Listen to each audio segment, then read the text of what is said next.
Welcome to the weekend edition of SAT TV News. I am Alicia George. In our top stories, students encouraged to participate in Surgical Visionaries Challenge. PM approves over $600,000 for projects under BAM. In the region, Digicel acquires majority stake in Caribbean broadcaster Sportsmax. And internationally, Alex Salmond to quit as First Minister in Scotland. In sports, WICB and WIPA signed collective bargaining agreement. Details of these and other stories will follow. Welcome back. Representatives of the Surgical Visionaries Challenge are taking the campaign to secondary schools across the island. On Friday, the group visited the St. Martin Secondary School to speak with students on the importance of the challenge, which is now in its second year. Cheryl Roll, manager of Stragico, said the aim of the campaign is to encourage greater student participation.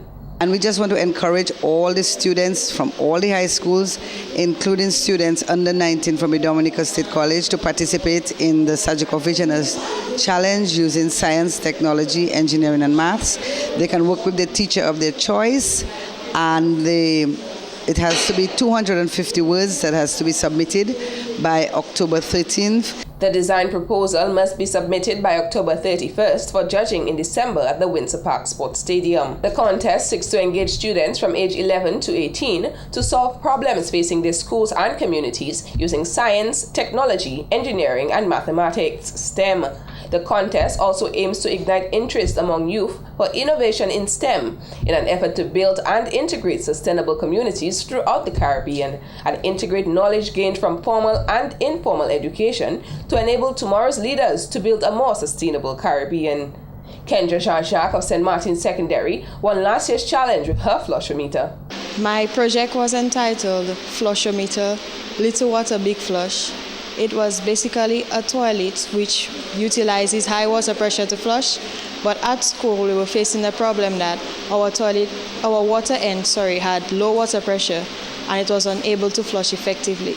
So we utilized solar energy, my teacher and myself, utilized solar energy to create a higher water pressure, which turned the alternating current into direct current.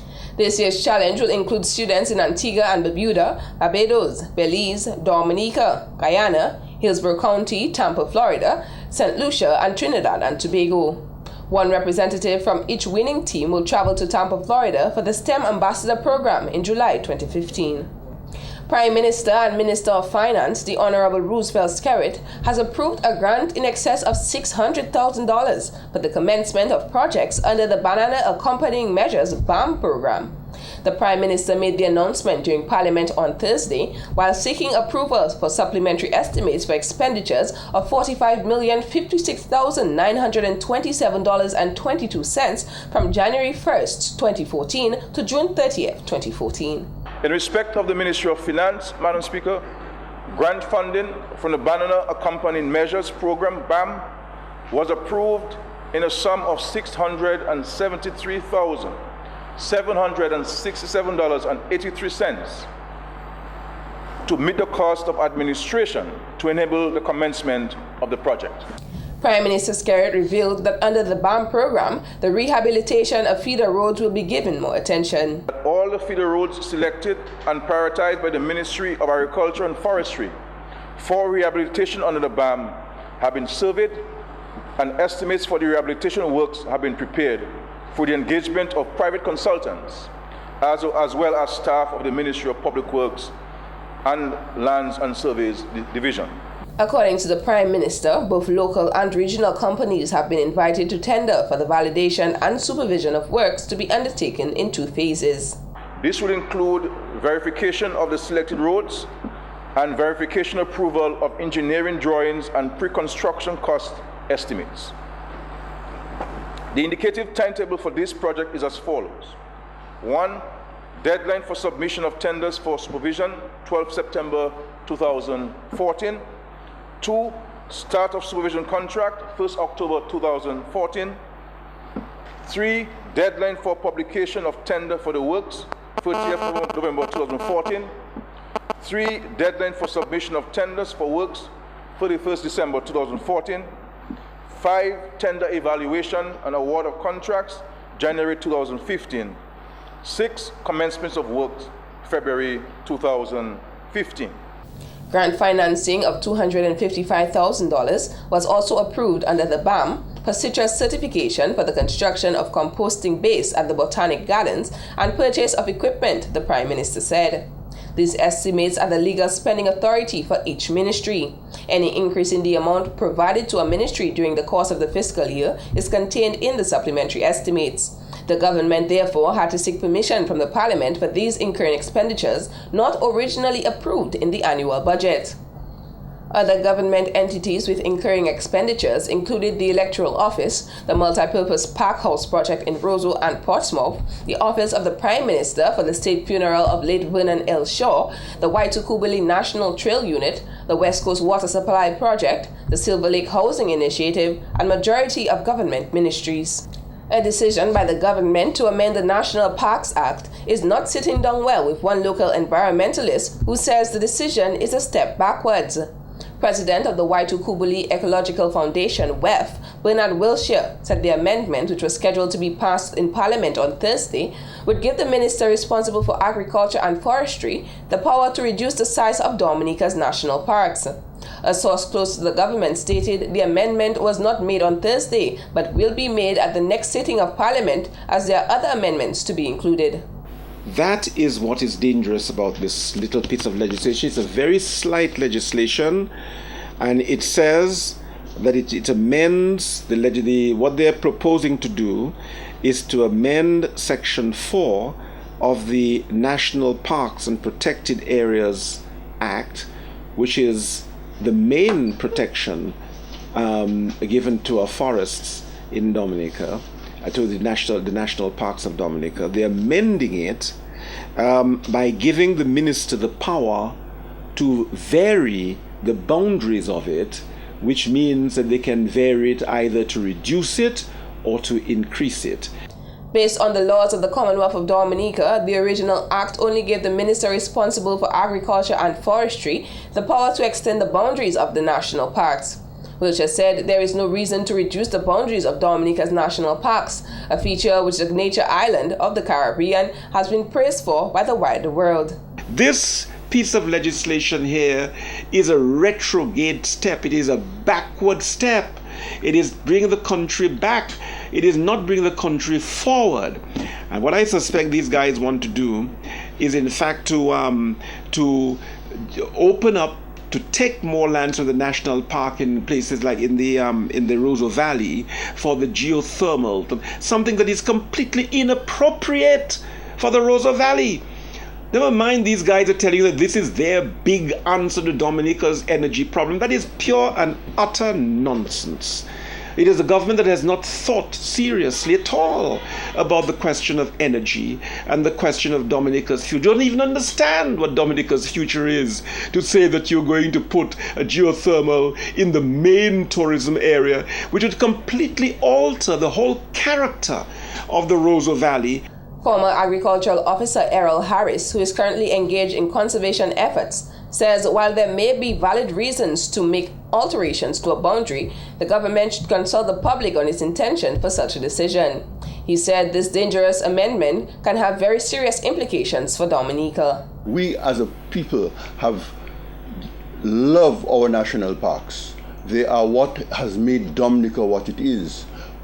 And I'm concerned that this change could give power not only to this government. Maybe this government has a good thing in mind where they want to make the change, but it should be talked with the people, and so we can know what exactly the reasons for doing it is, and not to give those sweeping powers to one individual. And that could be used in the future to damage what we have so dearly live for and work for on Dominica, probably the only island around the world which is like that. Both Harris and Wilshire concluded that they do not foresee any valid reason for the government's intention to make such an amendment. WEF is calling on all Dominicans at home and abroad to protest this attack on Dominica's national parks by pressuring the government to withdraw the proposed amendment to the National Parks and Protected Areas Act. When we return, Minister for Environment to speak on Small Island Developing States meeting in Samoa. Welcome back. Honorable Dr. Kenneth Daru, Minister for Environment, remains optimistic in the commitments made by developing states at the 3rd International Conference on Small Island Developing States, SIDS, in Apia, Samoa, to assist small island developing states members in sustainable development. Minister Daru recently attended the conference, which ran from September 1st to the 4th. According to the minister, SIDS members all agreed that international assistance is required to develop and sustain each economy. One of the things that came out of this meeting very clear is that we think that with assistance that small island states, that we are full of natural resources that we can use to create a sustainable economy for ourselves. But of course, we're going to be needing assistance in developing these natural resources. The minister pointed out, however, that pledges have been made before but have not been honored. Yes, the pledges continue, but it's not anything new. They've been pledged over and over and time again. But I said we're very optimistic because we are really seeing signs right now that the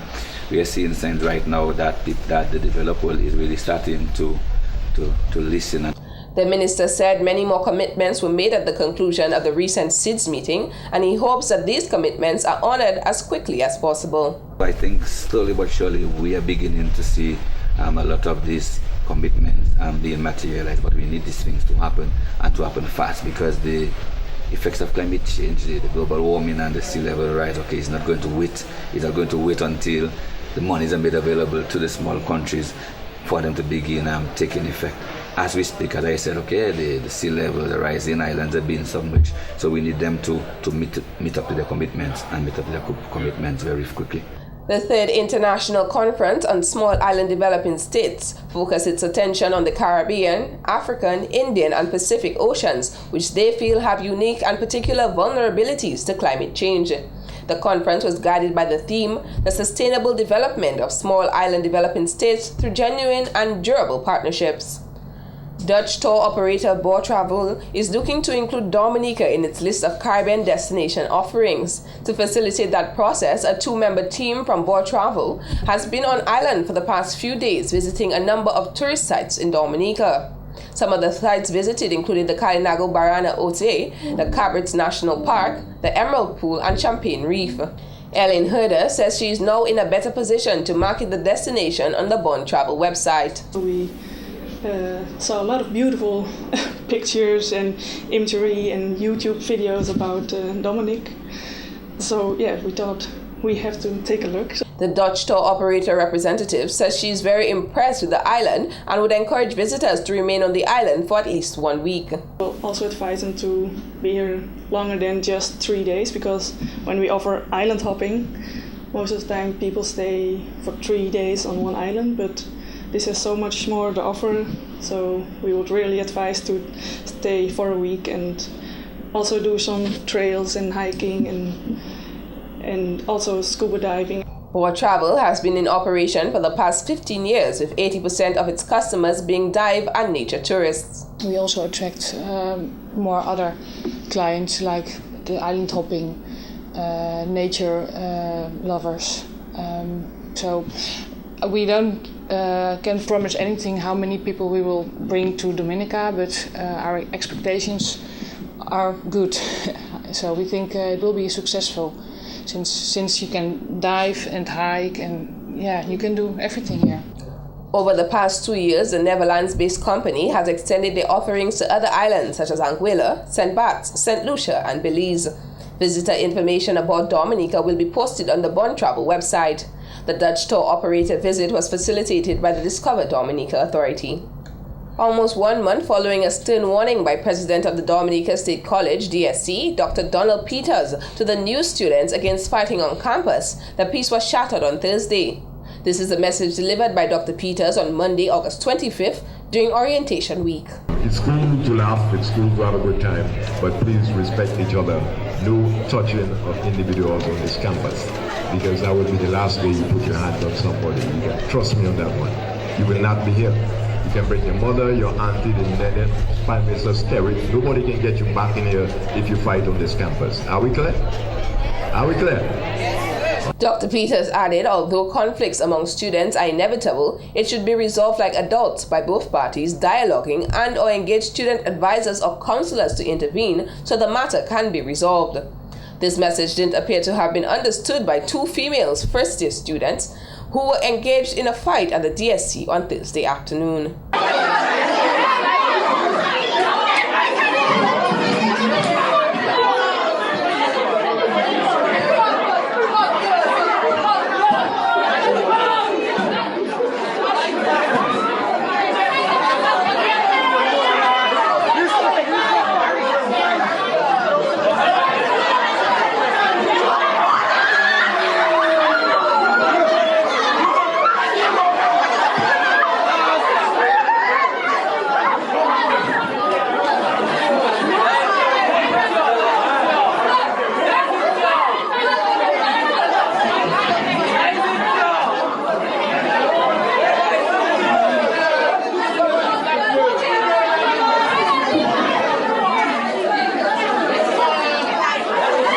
The origin of the fight is unknown.